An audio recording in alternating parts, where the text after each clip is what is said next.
Ahora sí, ¿no? Bien. Muy bien. Pues bueno, mientras estaba preparando, buscando el texto que quería compartir. Y bueno, os anticipo que no voy a descubrir la pólvora, pero sí que es bueno de vez en cuando recordar algunas cosas. Y estuve reflexionando en este pasaje está en Juan, capítulo 5 del 1 al 9, y es la historia del paralítico de Bethesda, ¿vale? Entonces vamos a leer estos versículos y luego vamos a ir desglosando un poquito lo que tengo preparado para hoy. Dice así: Después de estas cosas, había una fiesta de los judíos y subió Jesús a Jerusalén. Y hay en Jerusalén, cerca de la puerta de las ovejas, un estanque llamado en hebreo Bethesda, el cual tiene 5 pórticos. En estos yacía una multitud de enfermos, ciegos, cojos y paralíticos, que esperaban el movimiento del agua, porque un ángel descendía de tiempo en tiempo al estanque y agitaba el agua. Y el que primero descendía al estanque, después del movimiento del agua, quedaba sano de cualquier enfermedad que tuviese. Y había allí un hombre que hacía 38 años que estaba enfermo. Cuando Jesús lo vio acostado y supo que llevaba ya mucho tiempo, así le dijo: ¿Quieres ser sano? El hombre respondió: Señor, no tengo quien me meta en el estanque cuando se agita el agua, y entre tanto que yo voy, otro desciende antes que yo. Y Jesús le dijo: Levántate, toma tu lecho y anda. Y al instante aquel hombre fue sanado y tomó su lecho y anduvo. Hasta aquí la lectura. Pues bueno, es un pasaje bastante conocido. La verdad es que no es muy largo.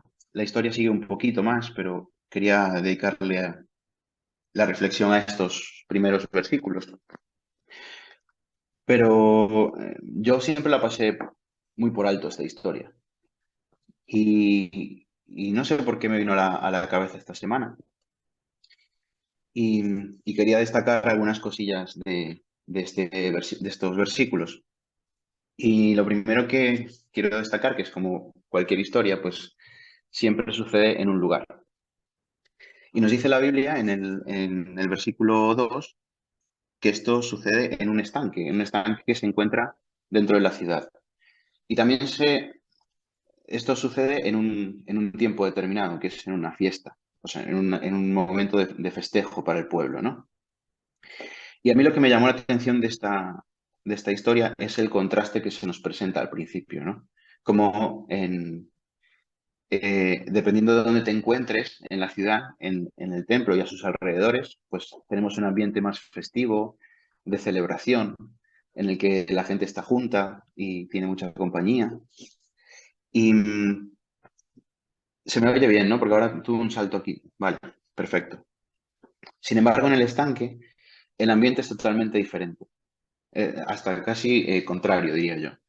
En el estanque se respira un ambiente de más de tristeza, de desesperación, de soledad, de angustia, ¿no? Y vemos que ante estas dos inclinaciones, ¿no?, que vemos, ante estos dos ambientes, Jesús decide pasar por el estanque, ¿no? ¿Y qué nos encontramos en el estanque? Nos encontramos allí una multitud, pero no una multitud de seguidores como se encontraba Jesús a veces por ahí, sino una multitud con unas características muy concretas. Y era una multitud, como nos dice en el versículo 3, de personas que estaban enfermas o que tenían alguna discapacidad, ¿no? Eran ciegos o cojos o paralíticos. Y todos estaban allí por un propósito. Ellos eran personas que en aquel momento, en la sociedad en la que estaban, eran personas que estaban despreciadas, que no se los tenía por inútiles, que no servían para nada, ¿no? Y con respecto a lo que hemos evolucionado, ¿no?, ahora como sociedad, en el cual pues, estas personas tienen una oportunidad y pueden tener una salida laboral y están más involucrados, ¿no?, en lo que la sociedad se refiere. Sin embargo, en esa época eran personas que no se les tenía en cuenta para nada, ¿no? Y también eran personas que dependían totalmente de la caridad de los demás. pero estaban allí todos juntos por un propósito, y que era, pues, adquirir o tener una solución a su problema, ¿no? Y una solución como un poco mágica, ¿no? Como nos explica ahí el versículo 4. Ahí se nos explica en diferentes comentarios que era lo que la gente creía en ese entonces, ¿no? Que descendió un ángel y movía las aguas, y por eso esa gente estaba allí. Y esta sociedad, pues, no es muy diferente a la actual, porque también si nos ponemos a pensar nosotros en nuestro entorno, pues muchas veces confiamos en soluciones mágicas para, para solucionar algún tipo de condición, ¿no? Y después hablaré un poquito más de esto, pero un ejemplo de esto pues puede ser la lotería de la Navidad, por ejemplo. Ay, pues si me toca, no sé qué. O incluso gente que hace sacrificios como ir a los milagros de Amil o allí a una época del año concreta, a una iglesia concreta, con una virgen concreta para que se le solucione algún tipo de problema, ¿no? Y vemos que esto no ha cambiado mucho en el ser humano. Y esto es una lección que podemos sacar hoy, ¿no? Que la sociedad parece que evoluciona, pero en la esencia somos muy, muy similares a hace 2000 años. Pero dentro de esta multitud Jesús se centra en un hombre. Y este hombre, que no sabemos mucho de él, pero sí que sabemos una cosa, y es que llevaba 38 años enfermo. Y la verdad es que no es poco. No sé cómo de grande o de alta sería la esperanza de vida de aquella época, ¿no? Pero 38 años enfermo, yo diría que era uno de los veteranos del estanque. Y imaginemos por un momento que la creencia de que el ángel agitaba las aguas y alguien se curaba, pues es cierto, ¿no? Pues este hombre viviría 38 años de su vida, no sé cada cuánto tiempo vendría el ángel, ¿no? Si eso fuera verdad, eh, viendo sanarse gente y él no. O sea, qué frustración, ¿verdad? 38 años sufriendo una enfermedad, que no sabemos si era una enfermedad crónica que empeoraba con el tiempo o simplemente era la condición de ser paralítico. Pero sin embargo, 38 años así es mucho tiempo y es frustrante y también te hace sufrir, ¿no? La esperanza, a medida que pasan los años, va decayendo. Ya vas viendo que esto que tú estás buscando en el estanque, pues no se va a cumplir. Y esto provoca en ti una pérdida de esa esperanza, ¿no? Y también 38 años siendo paralítico dependiendo de los demás. Ahora tenemos tecnología a nuestro alcance que permiten a estas personas que tienen un problema de movilidad, pues desenvolverse con mayor soltura. Sin embargo, en aquellos tiempos no contaban con esto. Por lo tanto, también dependía de los demás. Y esto también puede despertar un sentimiento de carga, ¿no? Ser una carga para la gente que está a tu alrededor. Así que este es el panorama de este hombre, ¿no? Esta es su, su realidad. Y sin embargo, Jesús se fija en él, ¿no? Y se acerca y se interesa por él. Y vemos que en el versículo 6 se acerca a él y le hace una pregunta. Le dice, ¿quieres ser sano? Y imaginaos por un momento estar 38 años enfermo y viene una persona y te pregunta, ¿quieres ser sano? Qué pregunta más rara, ¿no? ¿Qué pregunta es esa? O sea, ¿por qué de repente pues, Jesús pregunta algo tan obvio, ¿no? De una persona que está allí depositando su confianza en un estanque para ser sano y aún así pues lo pregunta, ¿no? Y a mí me llama la atención esto porque dices, pues ¿para qué? ¿Para qué? ¿Por qué preguntar algo tan obvio, ¿no? Y al final llegué a la conclusión de que, primero que Dios en ese sentido es muy caballero. O sea, incluso las cosas que puedan ser buenas para tu vida no te las va a imponer, sino que quiere contar con tu consentimiento, podemos decir, ¿no? Y también es una forma de, de invitar al paralítico a un cambio de vida radical. Es decir, esto no se va a quedar solamente en tu sanidad, sino en todo lo que implica eso, ¿no? En todo lo que implica la mejora de tu calidad de vida y de todo esto. Entonces, es un cambio radical de vida. Y Jesús quiere contar con el consentimiento de esto. Y la opinión de este hombre, evidentemente, cuenta, porque al fin y al cabo es su decisión. Sin embargo, la respuesta también me sorprende un poco, porque realmente si alguien te pregunta algo por lo que estás deseando durante tanto tiempo, que se te haga realidad, yo diría así de cabeza, no me lo pienso, yo me lanzo. Después ya veremos en el vuelo a ver qué pasa, pero de primeras yo me tengo que lanzar. Sin embargo, este hombre dice, no tengo quien me meta en el agua. Y a mí me suena más a un, sí, quiero sanarme, pero, ¿no? Y en esa respuesta, pues podemos ver manifiesto varias cosas. Primero la frustración, ¿no? La frustración de tantos años allí sin ver el resultado, ¿no? La pérdida de esperanza, como decíamos antes, el desánimo, la amargura, la soledad que implica estar allí, ¿no? Porque los que estaban a tu alrededor realmente no eran tus amigos, tú tenías que llegar primero que ellos, ¿no? Eh, También echar un poco la culpa a los demás, o sea, falta de responsabilidad, dice, pues no tengo quien me meta, entonces no me voy a sanar nunca, ¿no? Y todas estas cosas, estos sentimientos negativos que despierta esta respuesta, no son más que un telón que no le permite ver que la respuesta, la solución que estaba buscando estaba justo enfrente de él, ¿no? Y frente a esa pregunta que Jesús le hace. Sin embargo, Jesús es capaz de ver más allá, ¿no? Y se produce el milagro, que es cuando Jesús dice esas palabras, ¿no? Levántate, toma tu lecho y anda. Y también, pues, aquí podemos ver una demostración de lo poderoso que es Jesús, ¿no?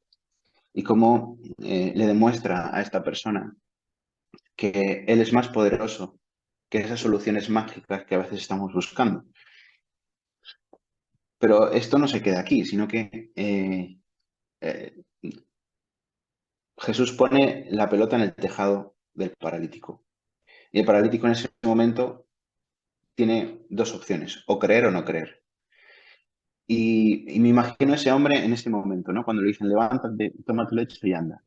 O sea, requiere una acción, requiere hacer algo que llevas 38 años sin hacer. Entonces, el hombre tuvo que depositar su confianza en esas palabras que Jesús decía y ejecutar una acción. Y es interesante esto, ¿no? Que a mí siempre me gusta terminar preguntándome qué pasa contigo. No sé si ya lo expliqué alguna vez, pero creo que en la iglesia, cuando mi madre me leía unos cuentos de pequeño, al final terminaban con ¿y qué pasa contigo? O sea, ¿cuál es la moraleja de todo esto, ¿no? Y la primera es que, así como en aquel momento de la sociedad veíamos este contraste, ¿no? De fiesta y el contraste del estanque, que era de tristeza, vivimos en una sociedad que es igual. Ahora mismo vivimos en una sociedad del postureo, de todo está bien, pero no, basta con mirar un poquito más y fijarnos en la cantidad de gente que está triste, sola, buscando soluciones, pidiendo ayuda, ¿no? Que se encuentran en ese estanque de la sociedad actual, ¿no?